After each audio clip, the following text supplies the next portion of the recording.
So in today's video, I want to show you how you can expand the amount of inputs you have available on your Boss RC-500. I want to show you how you can connect multiple different instruments into the Boss RC-500 so you can fully maximize the dual track looper pedal to its full potential. Now, compared to previous Boss loop stations, the RC-500 already has far greater audio routing capabilities built directly into the looper pedal. Now, if we take a look at the brand new input menu located over here on this input button, you'll find a brand new menu system that has loads of different audio routing options for controlling how the audio is inputted into the looper pedal, as well as how you direct it out of the looper pedal as well by manipulating the track settings and also some of the input settings as well. Awesome feature that allows you to really customize the looper pedal in ways that we have never seen before built into a Boss loop station. However, if you're looking at ways to connect more than just a microphone and two other instruments via single guitar jacks plugged directly into the back of your RC-500, you're probably going to want to find clever ways by utilizing a submix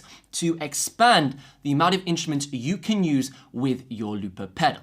Now, to set this up in today's video, we are going to use a mixing console. Now, the mixer I'm going to use is the Yamaha MG12XU. Now, you can probably recreate this setup with any mixer you have with your PA system, but the reason why I'm using this one in particular is because it has a really cool feature that allows you to send group outs with the audio. Now, if we take a look at the actual mixer over here, so if we take a closer look at this mixing console, you will see here we have two different faders. This first fader is our stereo left and right output, and then this second fader is a group output volume controller. Now, a cool feature of this Yamaha mixing console is the fact it has multiple output options. So we've got our master output, our left and right channel, and then we also have a sub output via the group. And we can select which instruments will be outputted via the stereo output or outputted via the group output. So this means we can use one desk to expand the inputs by sending a group mix into the Boss RC-500 and then sending our Boss RC-500 back into our mixing console and sending that out of the stereo output. Now, I'll explain how we do this in just a moment if you're a little bit confused, because it's a really cool feature of this particular desk.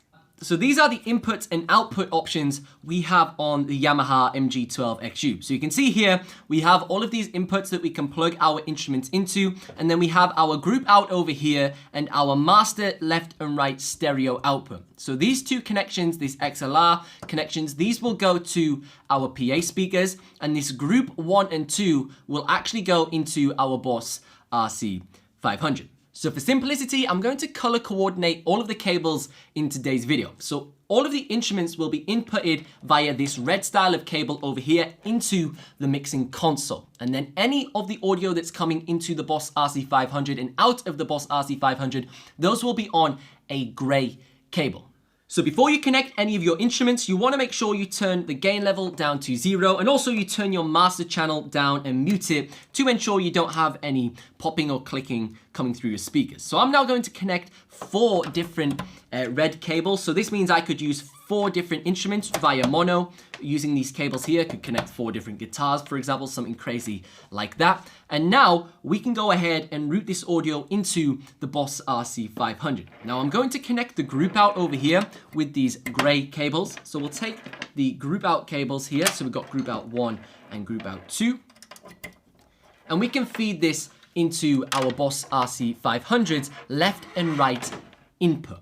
So we now need to determine the output source of the instruments that are being inputted into our Yamaha MG12XU. Now, if we take a look at the track faders down here, you will see we have these cool little buttons that allows us to determine the output source of these specific channels. Now, you can see we have these red buttons that allows us to toggle the stereo out, on and off, and we have this gray button that allows us to toggle group 1 and 2 on and off. Now, currently, track 1 through to 4 is selected to be stereo out. So we want to make sure all of these are disabled because we do not want track 1 through to 4 to output on our stereo fader. We want it to output via our group out into our Boss RC-500. So we are going to select group 1 and 2 out over here just by clicking in the little button. And now we can control these faders over here, track 1 through to 4. Any audio on these specific tracks will be outputted via groups 1 and 2 into our Boss RC-500. So now our 4 instruments are being sent out of the Yamaha mixer into our Boss RC-500.